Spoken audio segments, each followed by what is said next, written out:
So we were talking about working with Burl Ives during Rudolph.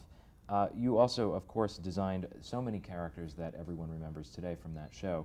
Rudolph himself, Hermie the elf. That's right. Now tell me about that. Why does everyone think that Hermes with an M, his name is Herbie with a B? Why do they think it has a B? I don't know, because it's an easier name to remember. Maybe I don't know. Maybe it's not maybe it's not articulated in the film. Maybe we stumbled when he said his Well, name. I actually think that the voice actor says kind of like Hermie, like kind of like a nasal voice. That It's likely hard that to was his tell. performance. We Yeah. developed that, and Hermie didn't come out as clearly as it might have. Is that a problem in terms of merchandising or anything? Does it matter what people think his name is? No, as a matter of fact, it helps the film, because there's always someone who says, "What is it?" On the website they'll question the pronunciation, but it is Hermie, not Herbie. Okay. And Yukon Cornelius, and obviously then some of the reindeer characters, Donner and Clarice, and even Santa Claus you had to come up with a look for Yeah. that would fit the rest of the production. Oh, and Bumble, as you talked Oh, yeah, about, yeah. the abominable snowman. Those were all the characters that you designed with? Yes, Okay. yes. We designed them in our own studio on drawing boards that we all had our hand in. As I said, mainly it was me and a cartoonist that worked for us on other projects, who I invited to work on this one, named Tony Peters. So it was our characters all came from us. Mm. And then there were also, of course, the characters from the Island of Misfit Toys, and the script, I'm sure, drove that in terms of what was wrong with each toy. Yes. Now, the little girl, what was wrong with the little girl doll? People always ask that. I know. Why was she there? I always say, well, she had psychiatric problems. She was under the care of an analyst. I don't know. She didn't seem to be wearing underpants. That seemed to be one problem. I didn't know that. I'll have to look again. Maybe, I hope I didn't make that up. But now, what did the Island of Misfit Toys represent thematically? Because obviously that's something that really resonates with people who watch that special even today. Yeah. What were you trying to say story-wise with that? Well, first of all, when Santa leaves and goes on his big ride, as you know, he stops there and picks up the toys and fulfills their desire. And earlier on, because Rudolph and Hermie considered themselves misfits, Rudolph because of his nose lighted up, and Hermie because they laughed at him because he wanted to be a dentist, not making toys in Santa's workshop. So they come And up. why a dentist? Why? Yeah. Why not? Okay. But where did the idea come from? Again, from the writing. Okay. And so they, in their looking for, trying to escape from where they were, and now escaping from the Bumble with Cornelius guiding them, they came upon this island, and they found these characters there, who were all misfits. So that's part of that song. Earlier on, we were a couple of misfits, and now on the island of misfit toys. Where they found a home. Yeah. But is that supposed to be something to appeal to children who are different, or I mean, was there a conscious effort to reach out in terms of the story? In all, I think this. I think all kids are looking for guidance. I think all kids feel slightly inferior because, as the man said when he wanted to send his daughter to a psychiatrist, he said, "What's wrong with her?" He said, the psychiatrist says, "What do you mean, what's wrong with her? She's 4 years old, she's 3 feet tall, and she's broke." She's got problems. Kids have problems, whatever they may be. And to see other characters that also have problems, they can associate with them. And when the characters are relieved of their problems by their own actions, like Rudolph became the lead because he was very needed and he fulfilled a big role. Hermie became the dentist because he conquered Bumble.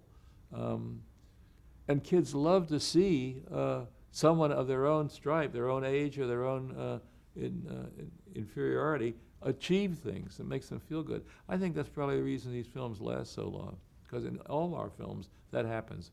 The good guy becomes the bad guy. The bad guy, becomes a good guy at the end. He's reformed, and the underdog fulfills his quest. And I think it helps with a deeper emotional resonance than rather just a simple holiday story. There's a more universal theme underneath, it seems. I think that's why the film has lasted. If you're judging any creative effort, longevity is the reward. I mean, how many painters have there been? how many Van Gogh have there been, etc. Right. So longevity is extremely important in any effort. Great books written. Okay. Now let's talk about the production process of Rudolph, and I'm sure this applies to many of the Animagic specials. Yeah. You originated the idea, wrote the script, and you talked about how you would have storyboards ready by the time, for example, Burl Ives came in. Yeah. So would that be the next stage? Storyboard voice casting? Was Yes, casting done yes. after writing, or Yeah, oh yeah. so you would Maybe you had someone in mind Okay. while you were writing. and was In many cases, that was true. okay? I mean, Was that the case in the any case Rudolph? of Danny Kaye, for example, and Fred Astaire, they became characters in the film. We made them into animagic figures.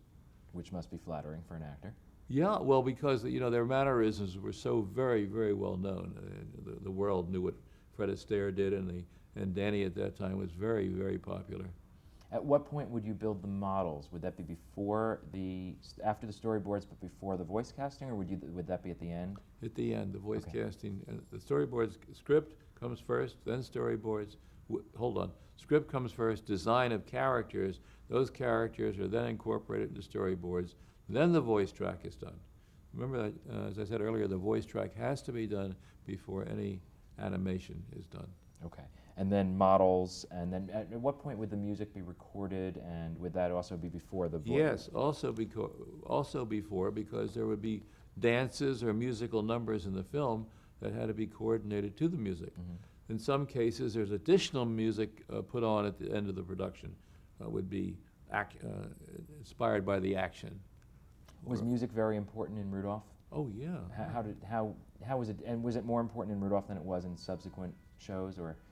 I think first of all, when we were successful with Rudolph, we looked for shows that were based on songs like Frosty the Snowman, Little Drummer Boy, Santa Claus is Coming to Town. And that was really important to have the title tied. Let that. You can pick it up. Okay. How were you able to convey emotion for these characters using Animagic? Because obviously you did move your audience with emotion. How did those miniature motions of the characters create emotion? Well, but remember, there are people who are acting as an actor that are motivating and moving the characters. So they're just like a Disney animator, someone who is animating an early Disney film, Snow White and the Seven Dwarfs. As you remember, there were animators in charge of a character. They were then called the 8 Old Men, et cetera, but they were the key to Disney. Those 8 animators would get into an early film and take over the character themselves and draw them in front of a mirror by making faces. Well, Animagic is very similar in that way. The actor is instructed, they've been given directions, and usually I was there, and I would talk to them and say, now this character does the following thing, and blah, blah, blah. And then they would take my direction and hopefully recreate that in their character. And in many cases, of course, they did, as you say. That's why they're as good as they are. And I would imagine that a lot of the emotion also comes from the voice performers. Can you tell me how you would pick and cast the voice performers, and what qualities you were looking for? In general, and then Rudolph. For example, the voice of Rudolph is done by Billy May Richards. Billy May Richards at that time was a 40-year-old woman. She had a husky voice, somewhere between a girl and a boy, and it was perfect. And also she was an established actor, so she knew exactly what she was doing. We used her in other films as the voice of young boys. Mm-hmm. And would you work closely with the voice artists to see what their mannerisms were in terms of, when you tried to sync it to the animation, how would you work with the voice artist? Very closely, very, very closely. I mean, that is a key to the feel of the film.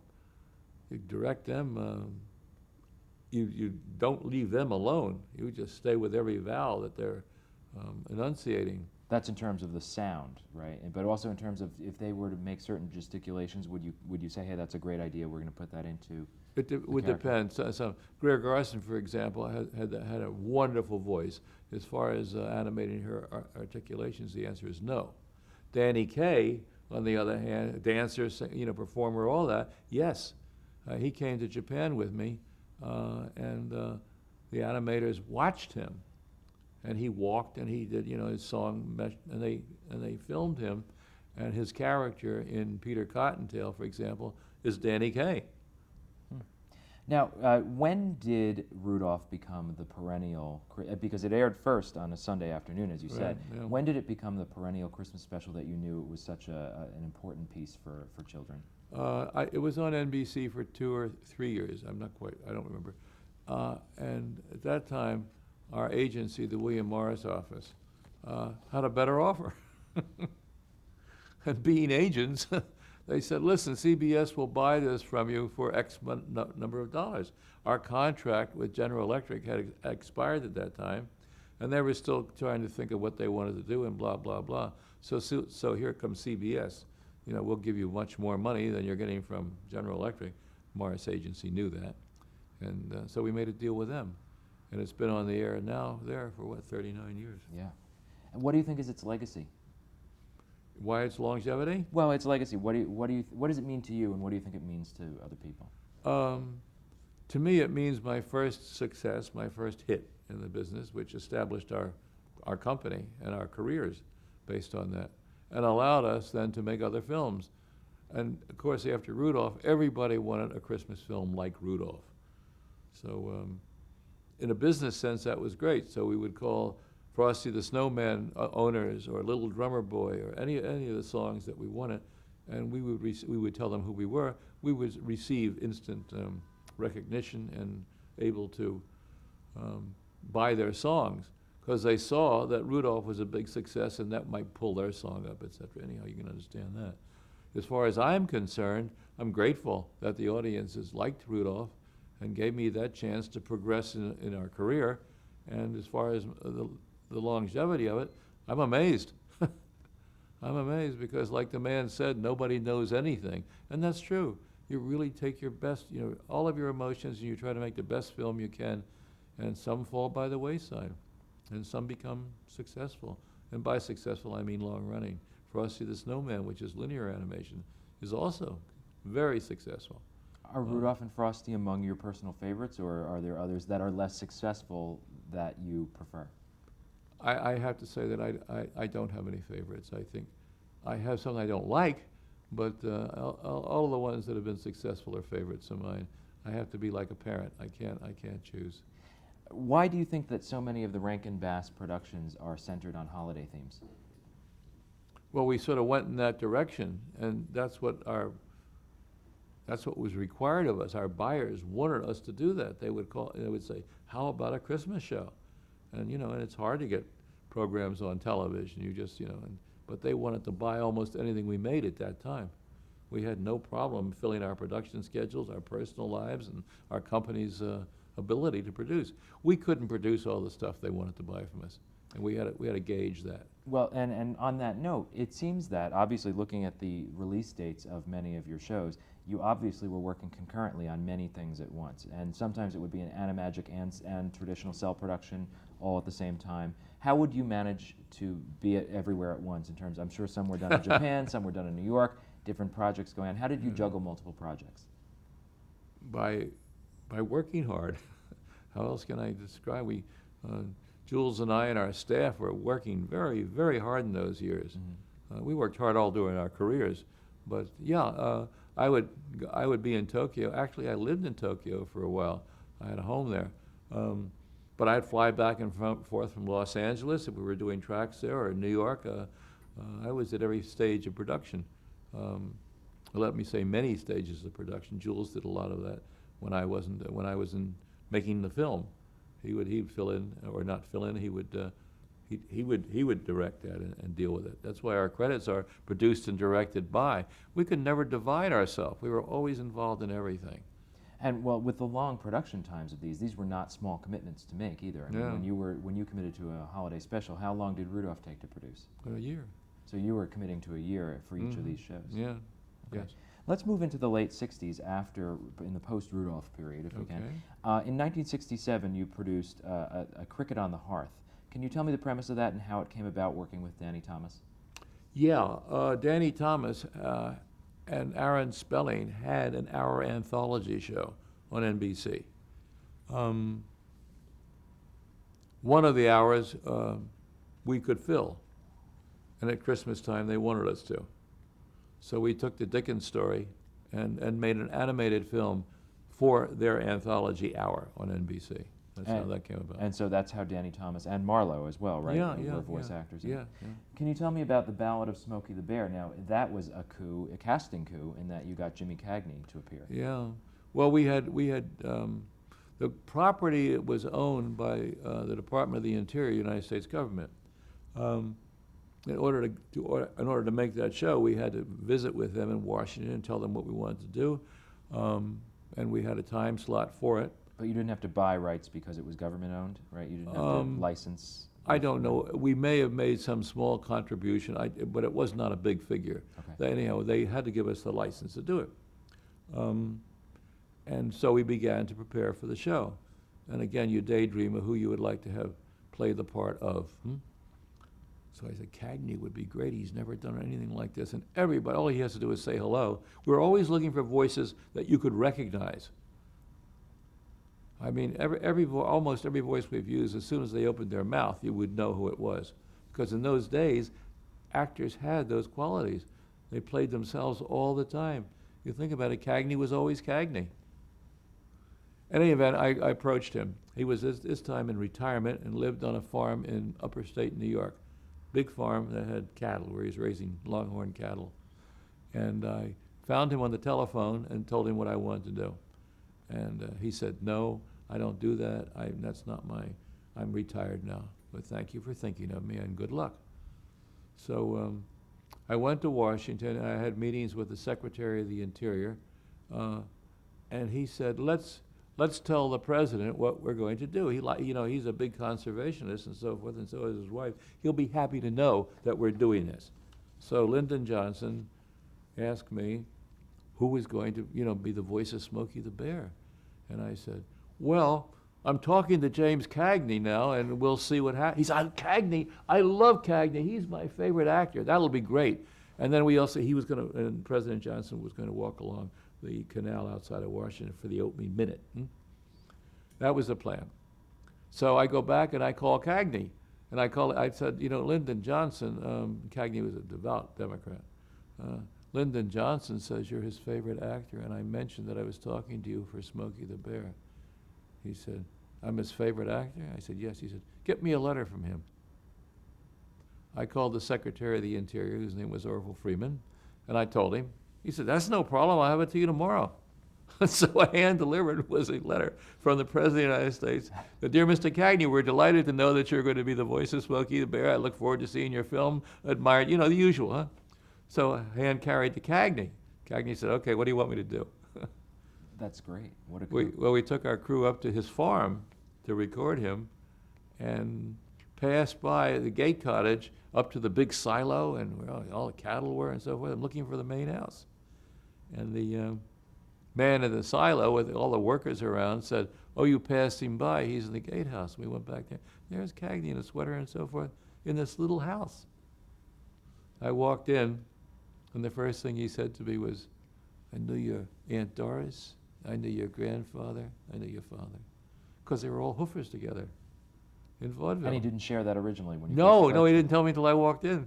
And the other part of it is he started to do his work, his act, and he said, and so Smokey went into the forest. I said, oh, sir, excuse me, call me Jimmy. Jimmy, that's not your character. I mean, that's not what you do in films. So I want the audience to recognize. I don't do that. That mimic, that Frankie Gorshin, he does that stuff. I don't do that. I mean, that's not me. That's not my character. And he's into his voice, naturally. And that's how he did it. He said, I don't do that, you dirty rat. You killed my brother. But he does. That's how it's taught.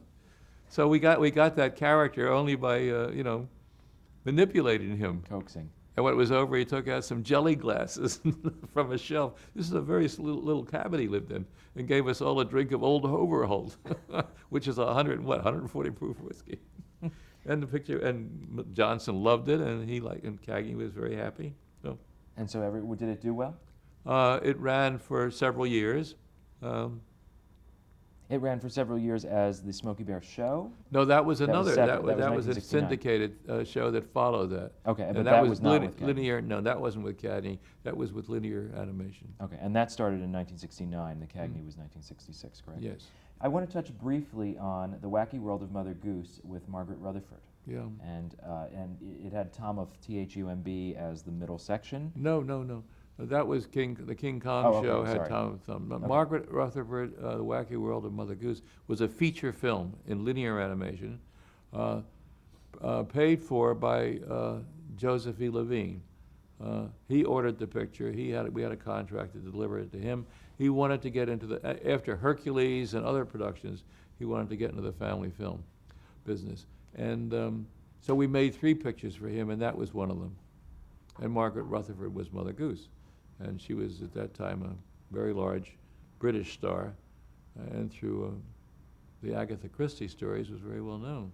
She was a very senior lady. She was in her 70s, and she was a dame, which is equal to a knight. She was had knighthood. And she came to work with her husband in London, and her husband was a very senior man also, and a former actor. And he sat in the booth and so forth, and very quietly, and she began to work. And I had a problem with her. I couldn't get her to perform. And so I was sitting with her and asking her to read the line over again. And finally, she got it right. And I was in the booth. I said, "Do that again now." And she did it. I said, thank you, Miss Rutherford, that's very good." And her husband leaned forward and said to me, "Mr. Rankin, pardon me, sir, but you really want her to do it well. You should encourage her. Say to her, 'Jolly good, old girl.'" And when she would get it right, I would say that, "Jolly good, old girl. Oh, thank you very much, Mr. Rankin. Thank you. That's why you all do that." Yes, it was. I mean, here I am speaking to Margaret Rutherford, a knight of the realm. Jolly good, old girl. Anyhow, we got a great performance from her. Different ways to coax the Yeah, talent, I yeah. imagine. And going back to the late 60s specials, obviously you talked about once after Rudolph, you were hot for Christmas specials. You were Yeah, the go-to yeah. people. In 1968, you produced The Little Drummer Boy. Can you tell me how that project came about? Based on the fact that it was a very popular song. From the era. Yes. A very popular song. And The Little Drummer Boy is a great character. He plays the drums in front of the crypt for the baby Jesus, and the baby Jesus smiles. That's the essence of the song. But so you obviously, expanded that, of course, obviously. we had to write a story about where he came from and how he was, and we gave him animal friends that got lost or stolen, and how he arrived at the crypt, his adventures on the way there. We created. Did your farm background help you with this animal character design? Is it something where... I don't know. You certainly would learn a lot about animals when you're on a farm at a young age. Now, was there any hesitancy to produce, because Rudolph was not a Bible story, to produce a Bible story that had strong religious themes? Little Drummer Boy is a song. Right. It is not it's not from the Bible. No, but there's Christ as a character in the... Yes.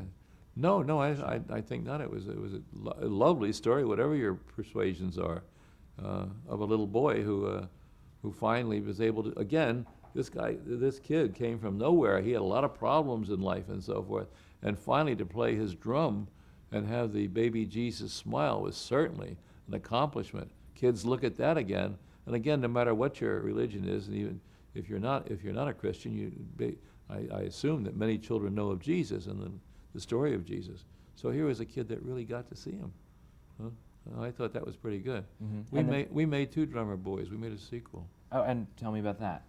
So the network obviously was not hesitant if you were able to make a sequel. No.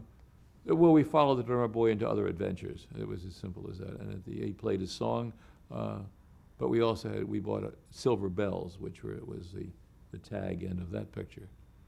And that You was bought the rights to that existing song. Yeah. Now, The Little Drummer Boy was Animagic, and Yeah. now in 1969 you did another one of the very well-known shows. You did Frosty the Snowman, and that was cell animation again. Yeah, So again, yeah. the decision was just you thought it was more suitable to Frosty. You had Yeah. already done an Animagic Snowman in Burl Ives, Yeah. so you decided that this would be better in cell animation. Can you tell me? Yeah. Well, how there this was came about? also a different kind of action in that. The Burl Ives snowman sort of slid around a bit because he was a stationary snowman. Frosty the Snowman song indicates that he is mobile, and he marches around and sings his song. So cell animation was the best technique for that. Just based on the Yeah, motion. and we had Jimmy Durante, who at that time was very well known and had begun to sing in that strange Jimmy Durante voice.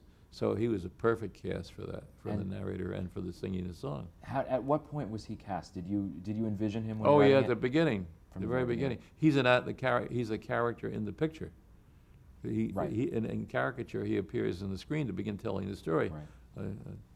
A cartoon of Jimmy Cagney, pardon me, And Jimmy now, Durante. and now this obviously was another case of where you optioned the rights to an existing song. Oh, right? yeah, yeah. And how important was music to the success of the special? Because that was not the only song in the special. No, again, Again, the songs were written by whom? Maury Laws and Jules Bass, Okay. who participated, contributed to that. They wanted to do that, and don't forget that that's a profitable thing to do, because as the pictures play and then the longevity of the songs beyond that, not Frosty the Snowman, that's owned by the originator, but it's in the picture forever. The other songs fall into the ASCAP mode, and ASCAP, as everyone knows, is a penny dropped somewhere. So the writers of the songs participated in the ASCAP rewards. Okay. And was the action of the show driven by music? I mean, was this a case where the songs were a really strong motivating factor for the characters?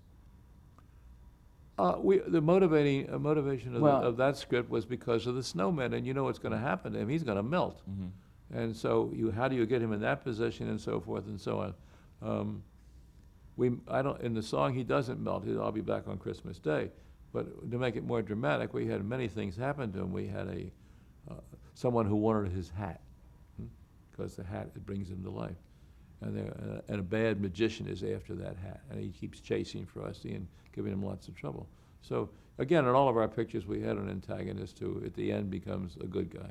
Would you ever have any reluctance on the part of the songwriters or the song owners to have you expand their song in a certain way? Like, would anyone have a problem with there being an antagonist or a hat, or would they have any voice? Would the original people that you optioned the song from have any voice in No. what you did with that? No. Why do you think the special has remained so popular? Again, another perennial. Don't know. I really can't tell you why. Again, that's you make a lot of films, and some are successful because they touch a subject. I think the music helps them too. People sing these songs every Christmas. They see them coming on television. Don't forget, they were the first of their kind. And I'm guessing that grandparents sit there, the children down and say, this is what Grandma saw, or parents, you'll like this because we liked it so much. And did you create the visual design? Is that one of your Yeah, designs? Okay, yes. Frosty. And can you tell me a little bit about working with Durante? What was it like in the voice booth with Oh, Durante? you can imagine, Durante is Durante. Everything you saw, him in any of his shows or his movies or his appearances, Durante was always Durante. Did you ever have the feeling that you wanted to go? Still had the feeling that you wanted to stay? Go, stay, go. I mean, that's what he does. He talks to you that way. And was it hard to get him to do the show? No. He knew what we wanted. He knew who we were. Great. Well, we're going to take a break there and come back Yeah. to your late 60s series. Okay.